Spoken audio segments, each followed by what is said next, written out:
नमस्कार साथियों, मैं देवर्षि सिंह आप सभी का एक बार फिर से स्वागत करता हूं विरासत एकेडमी में।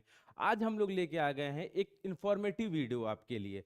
ठीक है, आज के वीडियो में हम लोग पढ़ाई नहीं करेंगे, बट आपकी जो ड्रीम यूनिवर्सिटी है दिल्ली यूनिवर्सिटी के बारे में कुछ इंपॉर्टेंट पॉइंट डिस्कस करेंगे। क्या डिस्कस करेंगे बच्चों? क्या सब्जेक्ट कॉम्बिनेशन होता है, क्या कट ऑफ जाती है दिल्ली यूनिवर्सिटी की, क्या क्या उसकी सीट कैपेसिटी है, कितने कॉलेजेस हैं, क्या फीस स्ट्रक्चर है, और क्या उसकी एवरेज प्लेसमेंट जाती है। ठीक है, ये सब चीजों के बारे में आपको हम अच्छे से डिस्कस करेंगे एक छोटे से इंफॉर्मेटिव वीडियो में। ठीक है, हर क्लास में आप लोग तो पढ़ाई करते ही हो। किसके लिए पढ़ाई कर रहे हो बच्चों? जहां आपकी ड्रीम यूनिवर्सिटी, मनपसंद यूनिवर्सिटी है, दिल्ली यूनिवर्सिटी, बनारस हिंदू यूनिवर्सिटी, इन जैसे यूनिवर्सिटी के बारे में आप एडमिशन लेने के लिए ही पढ़ाई कर रहे हो ना बच्चों। ऐसा तो है नहीं कि सिर्फ आप सीयूईटी ऐसे एग्जाम दे रहे हो, आप वहां एडमिशन लेने के लिए पढ़ रहे हो ना, कि आपका जो ड्रीम यूनिवर्सिटी है उसके लिए आप मेहनत कर रहे हो। तो आज हम लोग आपको लेके आ गए हैं कि दिल्ली यूनिवर्सिटी के बारे में एक कंप्लीट वीडियो, शॉर्ट वीडियो, कि जल्दी जल्दी से हम, जिसमें आपको ज्यादा कुछ नहीं करना है मेहनत, कि कितने सीट्स है, कौन से कॉलेज में बेस्ट कॉलेजेस हैं, क्या बेस्ट कॉलेज की प्लेसमेंट, क्या सीट्स होती है, क्या कट ऑफ जाती है, उन सब के बारे में एक detailed video in crux in short time आपको हम डिस्कस करेंगे। ठीक है बच्चों, तो ये चीज पे हम लोग क्या कहते हैं, सबसे पहले जानेंगे कि सब्जेक्ट कॉम्बिनेशंस क्या होते हैं, क्या एलिजिबिलिटी क्राइटेरिया है होती है बच्चों। आप लोग सबका मन पसंदीदा यूनिवर्सिटी है दिल्ली यूनिवर्सिटी। ठीक है, जिसको आप प्यार से डीयू भी कहते हो। ठीक है, डीयू है।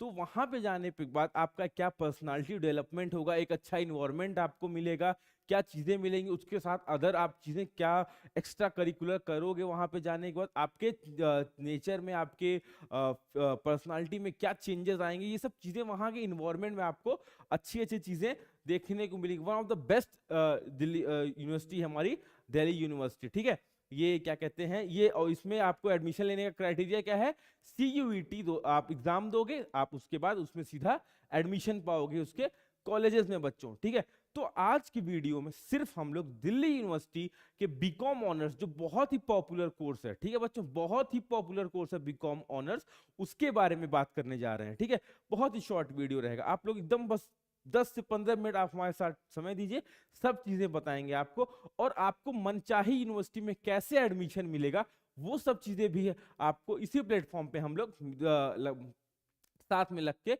दिखाएंगे। ठीक है, तो जैसा कि आप पहले स्लाइड पे देख रहे हो, क्या लिखा है बच्चों? CUET 2025 all about Delhi University, all about BCom honours, कि कहाँ की? दिल्ली यूनिवर्सिटी। ठीक है बच्चों, ठीक है, और यहाँ क्या है? Delhi University celebrating 100 go years of, उसके 100 साल का, 100 साल का अपना उसका पूरा हो गया है, 100 साल, वो उसको सेलिब्रेट कर रही है। ठीक है, ये है आपका बहुत प्यारा सा दिल्ली विश्वविद्यालय का लोगो। ठीक है बच्चों, तो देखिए सबसे पहले हम लोग बात करते हैं, जो भी कोई आप एग्जाम दोगे वहां का एलिजिबिलिटी क्राइटेरिया क्या, क्या स्पेसिफिक एलिजिबिलिटी है आपको एग्जाम में बैठने के लिए, एग्जाम पास करने के लिए, क्या एलिजिबिलिटी आपके पास होनी चाहिए। ठीक है बच्चों, तो सबसे बेसिक सी एलिजिबिलिटी क्या है, कि क्या आप कैसे आप एग्जाम बैठोगे बच्चों? सीयूईटी का एग्जाम देके। कौन सा एग्जाम देना पड़ेगा आपको बच्चों? सीयूईटी। सीयूईटी कौन सा? 2025, जिसके नोटिफिकेशंस अभी आउट नहीं हुए हैं, अब आउट होंगे बच्चों। ठीक है, अब क्या लिखा है? Programme specific eligibility. देखिए क्या लिखा है, लाइन से पढ़ते हैं। Candidate must appear in CUET in any of the following subject combination.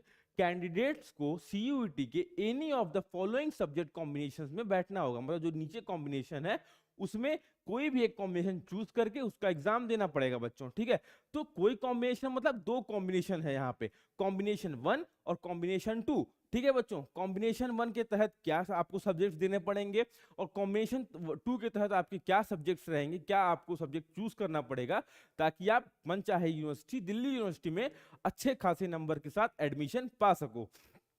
पहला कॉम्बिनेशन, आप ऐसा नहीं कि दोनों कॉम्बिनेशन देना है आपको, आपको इन दोनों कॉम्बिनेशन में से कोई एक कॉम्बिनेशन अपने सूटेबिलिटी के हिसाब से, अपने इजीनेस के हिसाब से आपको चूज करना है, फिर वो चीजें फिर उसका आपको एग्जाम देना है। ठीक है, क्या लिखा है? पहला, any one language from list A, कोई भी लैंग्वेज फ्रॉम लिस्ट ए। ठीक है, आपको आप सीयूईटी समर्थ, मैं आपको एक मिनट बता देता हूं, ये चीजें आप इधर से आपको दिख रहा होगा, साइड कर देता हूं, मैं कुछ आपको एडिशनल चीजें भी इस पे बताते चलता हूं, ठीक है। जैसे कि आपको CUET समर्थ के साइट पे जाओगे तो आपको डिफरेंट लैंग्वेजेस, क्या लैंग्वेज है, कौन सी लैंग्वेज है, क्या जो एनी वन लैंग्वेज लिखा है बच्चों, कि क्या any one language from list ए से जो डिफरेंट लैंग्वेज हैं उसके बारे में, ठीक है, उसके बारे में। एक मिनट,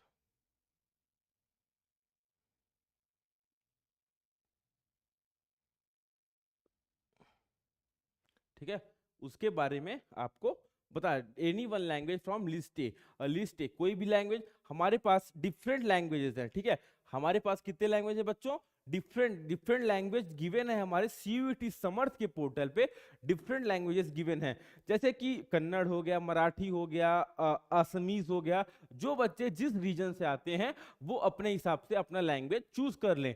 तो डिफरेंट एनी वन लैंग्वेज, कोई भी एक लैंग्वेज का एग्जाम देना है, ठीक है, जो लिस्ट ए में गिवन है, सारी लिस्ट ए में आपको लैंग्वेज सब्जेक्ट गिवन है।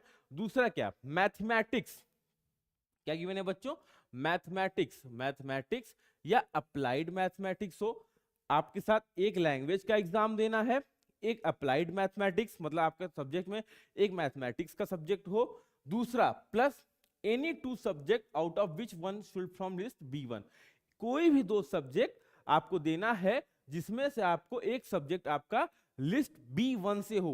B1 मतलब समझ रहे हो बच्चों, आपके CUET समर्थ पे जब जाओगे, CUET समर्थ पे, तो डिफरेंट टाइप के लिस्ट गिवन है।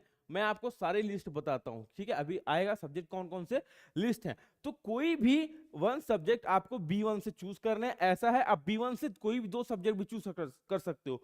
दो सब्जेक्ट कॉम्बिनेशन हैं आपके पास, B1 और B2। B1 में कुछ सब्जेक्ट है, कुछ B2 में है, तो एटलीस्ट एक सब्जेक्ट आपको B1 में चूज करना है, ठीक है। आप B2 से भी चूज कर सकते हो, ठीक है। तो ये इतना फ्लेक्सिबल इसलिए बनाया गया है अप्रोच, क्योंकि जो हमारी न्यू एजुकेशन पॉलिसी है 2020 की, उसके अकॉर्डिंग कोई भी स्ट्रीम का बच्चा कोई भी स्ट्रीम में घुस के पढ़ाई कर सकता है। जैसे मैथ्स का बच्चा है, साइंस का बच्चा है हमारा, वो भी आके कॉमर्स की स्टडी कर सकता है। इसीलिए हमारे फ्लेक्सिबल अप्रोच की B1 और B2 से आके कोई भी सब्जेक्ट कॉम्बिनेशन आके वो चूज कर सकता है बच्चों, ठीक है। दूसरा कॉम्बिनेशन क्या गिवन है, combination two any one language from list A, कोई भी लैंग्वेज लिस्ट ए से।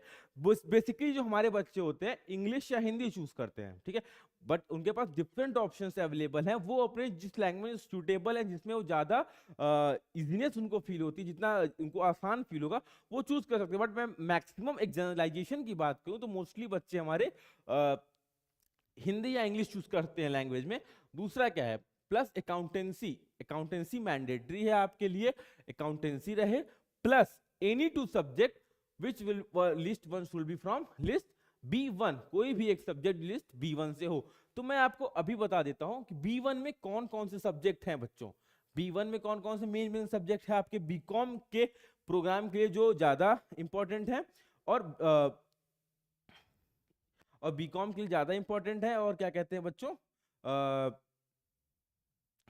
बीकॉम ऑनर्स के लिए देखिए, लिस्ट 1, B1 और B2, मैं ये लिख दे रहा हूं। B1 में आपकी कौन कौन से सब्जेक्ट हैं, अकाउंटेंसी, ठीक है बच्चों, अकाउंटेंसी।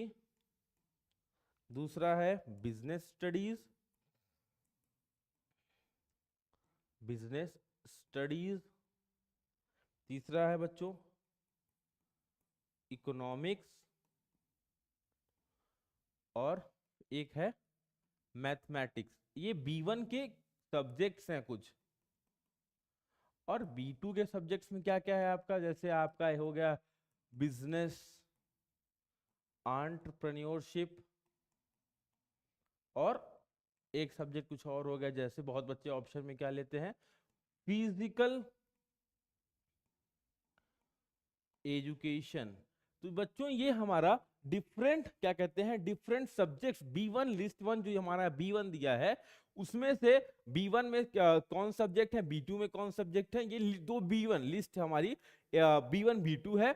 इसमें से आपको कोई भी एक सब्जेक्ट B1 से चूज करना है, या कोई भी दो सब्जेक्ट आप B1 से भी चूज कर सकते हो, ठीक है, लेकिन एटलीस्ट एक तो चूज करना है आपको B1 से। तो ऐसा जो आपने क्लास 12 में पढ़ा है वो डोमेन सब्जेक्ट आपका होना चाहिए। जैसे आपने क्लास 12 में आपका बिजनेस स्टडीज और इकोनॉमिक्स है, तो आप B1 से चूज कर लोगे क्या डोमेन सब्जेक्ट्स में, बिजनेस स्टडीज और इकोनॉमिक्स। ऐसा नहीं है कि आप बिजनेस एंटरप्रेन्योरशिप चूज कर लो, ठीक है। ये चीजें हैं, ठीक। और बच्चा कि ये हमारा ये हो गया क्या कि क्या कॉम्बिनेशन है, क्या कॉम्बिनेशन है बच्चों। आपको टोटल 4 पेपर देने पड़ेंगे सब्जेक्ट के। एक क्या कहते हैं बच्चों, क्या कहते हैं, लैंग्वेज का, लैंग्वेज 200 मार्क्स का होगा आपका, लैंग्वेज हो गया। एक अकाउंटेंसी, जो आपकी अकाउंटेंसी या मैथमेटिक्स, ठीक है, या तो आपको अकाउंटेंसी या मैथमेटिक्स देना होगा, या तो 2 सब्जेक्ट और हो आपके जो आप चूज करोगे डोमेन सब्जेक्ट्स में, जैसे बिजनेस स्टडीज या इकोनॉमिक्स, ठीक है बच्चों। ये दो तो मैं आपको और क्लियर वे में बता देता हूं, जैसे कि आपकी कॉम्बिनेशन क्या है। या तो आप ये आपको एग्जाम एक किसका देना पड़ेगा, लैंग्वेज का, लैंग्वेज का, दूसरा मैथमेटिक्स, मैथ या accountancy, plus any 2 domain subject. ये सॉरी, ये आपको एग्जाम देने पड़ेंगे, ठीक है। इन सब सब्जेक्ट्स के आपको एग्जाम देने पड़ेंगे बच्चों, ठीक। ये तो हो गई एलिजिबिलिटी की बात। चलते हैं आगे, अगली स्लाइड में देखिए क्या लिखा है।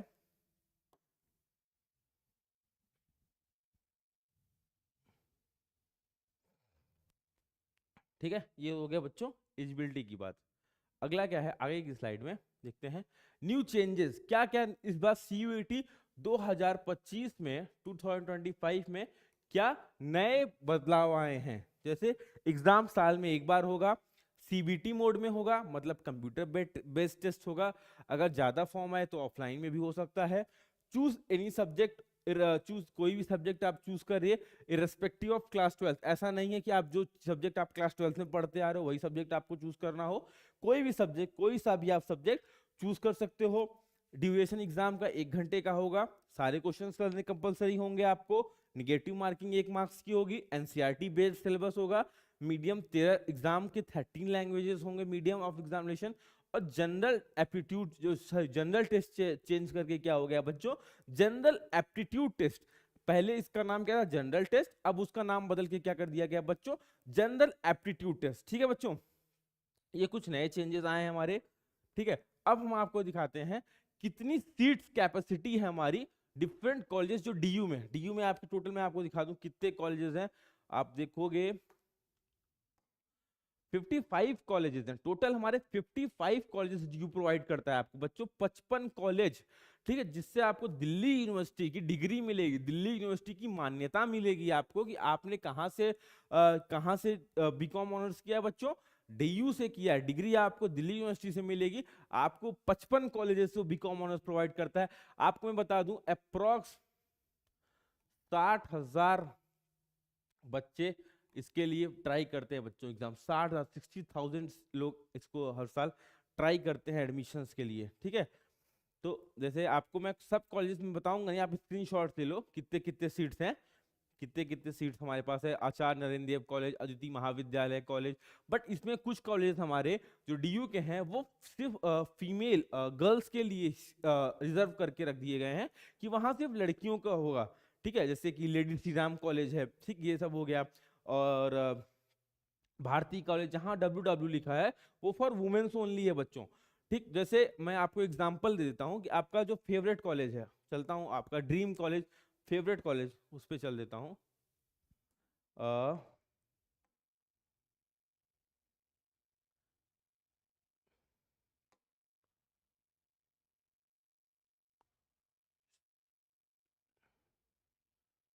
Shri Ram college of commerce, देखिए आपका ये ड्रीम कॉलेज है बच्चों। इसमें कितनी अनरिजर्व में सीट है, 253 अनरिजर्व की सीट है। OBC के लिए 169 सीट है, SC कैटेगरी वालों के 94, ST वालों के लिए 47, इकोनॉमिक वीकर सेक्शन के लिए 63, सिख के लिए 0, क्रिश्चियन के 0, पर्सन विद डिसेबिलिटी के लिए 31 और कश्मीरी माइग्रेंट्स के लिए 31 सीट है हमारी। तो ये डिफरेंट नंबर ऑफ सीट्स जो हमारी प्रोवाइड की गई है उसके लिए हमारा ये कुछ सीट्स ऑफर है, आप लोग देख लो इसको, ठीक है। फटाफट आपका dream college Shri Ram college of commerce के लिए, और बाकी जो डिफरेंट कॉलेज है, मोतीलाल नेहरू कॉलेज है, पीजीडीएवी हो गया, राजधानी कॉलेज हो गया, रामानुजन हो गया। ऐसा नहीं है कि मैं आपको सब कॉलेज का पढ़ के बताऊंगा, आप फटाफट देख लो, टाइम वेस्टेज ही होगा, मैं बताऊंगा, आप फटाफट स्क्रीनशॉट लेके देख सकते हो जो आपका मनपसंद कॉलेज हो, ठीक है। जाकिर हुसैन दिल्ली कॉलेज। और यहाँ पे मैं आपको दिल्ली यूनिवर्सिटी के बारे में एक और स्पेशल फीचर बताऊं, यहाँ पे जो कॉलेजेस हैं, कुछ कॉलेजेस इवनिंग बैच भी चलते हैं बच्चों। जैसे कि आपका कॉलेज बेसिकली सुबह का होता होगा 10 से 4, 10 से 2, 10 से 3, जो भी, बट हमारे जो डीयू है वो इवनिंग बैचेस, इवनिंग कॉलेज के नाम से भी कॉलेज चलाता है। जो बच्चे सुबह बिजी रहे या सुबह उनका कुछ और रूटीन हो, कुछ और कर रहे हो, उनके लिए बहुत ही अच्छा मौका रहता है कि वो शाम में आके अपनी कॉलेज लाइफ को जी सकें, कॉलेज को पढ़ाई कंप्लीट कर सके। इवनिंग कॉलेज, ठीक है, जैसे कि जाकिर हुसैन दिल्ली कॉलेज इवनिंग, उसका शिफ्ट शाम में चलेगा। शहीद भगत सिंह कॉलेज इवनिंग, ठीक है, ये सब इवनिंग कॉलेजेस हैं, ठीक है बच्चों, शाम में चलता है। ऐसा नहीं कि इवनिंग मतलब कि शाम में, दोनों चलता है, उसका मॉर्निंग भी शिफ्ट होता है, इवनिंग भी होता है, ठीक है। और मैं आपको कुछ चीजें और बता दूं कि जैसे क्या कहते हैं बच्चों की कुछ और चीजें कि क्या इसकी बेसिक फीस है। जैसे मैं आपको एक एसआरसीसी का बता देता हूँ, एसआरसीसी कॉलेज जो एक कॉलेज का, कि यहाँ पे पर सेमेस्टर बच्चों, पर सेमेस्टर 15 के फीस लगती है। 15 के पर सेमेस्टर की फीस आपकी क्या है, 15 के, 15,000, 15,000 आपकी पर सेमेस्टर फीस रहती है एसआरसीसी की।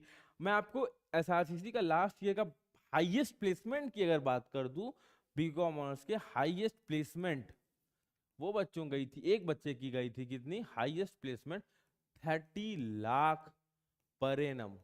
सोचिए कितना ज्यादा है ये एक बीकॉम ऑनर्स के बच्चे के लिए, ठीक है, 30 लाख पर एनम। और यहाँ की मैं एवरेज प्लेसमेंट की बात करूं, जो एवरेज प्लेसमेंट होता है बच्चों वो 6 to 7 लाख हर एक बच्चे का होता है, ठीक है बच्चों, ये हो गया। और मैं साथ इसी के लिए एक फीस जो दिव्यांगजन होते हैं, दिव्यांगजन मतलब, दिव्यांग मतलब जो पर्सन विद फिजिकल डिसेबिलिटी, उनकी फीस होती है बच्चों 75 रुपीज पर मंथ। जो कि आप ये, आप कहीं प्राइवेट कॉलेज से बीकॉम कहीं जाओ, वहां की फीस आप देख लो कितनी हाई होती है। गवर्नमेंट कॉलेज उसकी फीस बहुत ही मिनिमम है। आपके 4 सेमेस्टर होंगे, अगर 6 सेमेस्टर होंगे बीकॉम में, अगर तो उसके हिसाब से आप मल्टीप्लाई कर लीजिए, ठीक है। ये कुछ फीस स्ट्रक्चर की बात हो गई आपकी, ठीक। और मैं आपको कुछ बता दूं कि क्या, जैसे कि इसके कट ऑफ के बारे में बता दूं, कुछ कॉलेजेस के कट ऑफ। एसआरसीसी की कट ऑफ जो होगी बच्चों वो 99 टू 100 परसेंटाइल जाती है, ठीक है। और कुछ हो गया जैसे कि आपका शहीद भगत सिंह कॉलेज हो गया,